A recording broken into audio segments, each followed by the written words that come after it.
Known Issues gab es bereits in der Vergangenheit im YouTube Studio Desktop. Jetzt wird es dafür aber auch in der YouTube Studio Mobile App einen Filter für den Benachrichtigungsfeed geben. Das heißt, da wo auch eure Kommentare oder eure Subscriptions ankommen, da könnt ihr dann anklicken, ich möchte mir Known Issues, also bekannte Fehler anzeigen lassen. Und ich glaube, das ist natürlich eine sinnvolle Geschichte, um auf dem Laufenden zu bleiben. Genauso wie ein Abo auf diesem Kanal. Ne? Ich weiß genau, ihr habt noch nicht abonniert, deswegen jetzt machen. Wunderbar. Bleiben wir direkt im Studio Mobile. Während wir letzten Monat die Clips-Bibliothek im Studio Desktop gesehen haben, beziehungsweise auf der Desktop-Homepage, kommt diese jetzt auch in das YouTube Studio Mobile. Dann könnt ihr auch da nachschauen, welche Inhalte eure Zuschauenden so klippen. Ich glaube, das könnte eine ganz sinnvolle Geschichte sein. Vor allem würde mich mal interessieren, nutzen eure Zuschauenden das schon? Also ist Clips-Kultur bei euch schon angekommen? Falls ja, nutzt ihr das, um daraus Shorts zu machen? Würde mich mal gerne interessieren. Schreibt es mir gerne in die Kommentare. Gehen wir rüber in die Haupt-App und zwar in den Subscription-Feed. Dort wird es bald ein Filterexperiment geben. Das heißt, den Subscription-Feed kann man dann ausfiltern nach den Subscriptions, die man hat, nach Primetime-Channels, also Kanäle, für die man bezahlt hat monatlich, oder auch Membership-Content, also praktisch nicht im Primetime-Kanal, wie jetzt, keine Ahnung, Paramount Plus oder sowas, sondern halt wirklich, wenn ihr jetzt hier auf diesem Kanal zum Beispiel Member werdet, dann habt ihr auch exklusive Inhalte und die würden dann entsprechend in diesem Tab angezeigt werden. Hatte ich schon mal vor 4 Wochen kurz angerissen, dass sowas in der Richtung launchen wird. Wie gesagt, Experiment ist jetzt gerade draußen. Bin gespannt, wie ihr das so findet. Gerne in die Kommentare damit.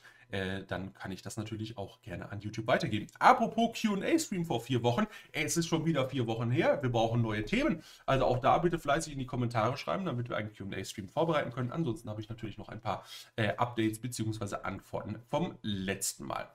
Gut, wo wir gerade von Streams sprechen, müssen wir weitermachen mit OBS. OBS ist unser allseits bekannter und geliebter Open Source Encoder, den wir natürlich nutzen, um unsere Live-Inhalte Richtung YouTube oder auch Richtung andere Plattformen zu streamen. Und wir wissen ja auch, dass YouTube HDR unterstützt, sogenannte High Dynamic Range, also hohe Kontrastraten. Und das ist natürlich sehr, sehr schön, wenn man ein cineastisches Erlebnis, also ein kinoreifes Erlebnis, rüberbringen möchte. Gut.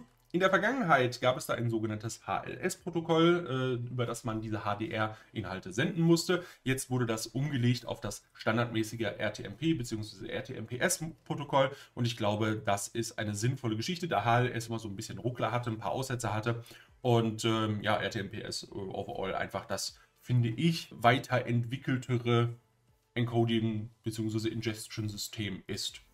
Meiner Meinung nach. Ne? Könnt ihr gerne anderer Meinung sein, gerne auch begründen, warum in die Kommentare und dann gucken wir uns das Ganze mal an. Die Verarbeitung von HDR-Inhalten ist natürlich eine Nische. Das heißt, es wird nicht viele Creator geben, die HDR-Inhalte anbieten und es wird auch nicht viele User geben, die HDR-Inhalte konsumieren können, wollen, wie auch immer. Manche der neueren Handyklassen unterstützen HDR bereits, muss man vielleicht auch manchmal erst manuell aktivieren, damit es halt auch angezeigt wird.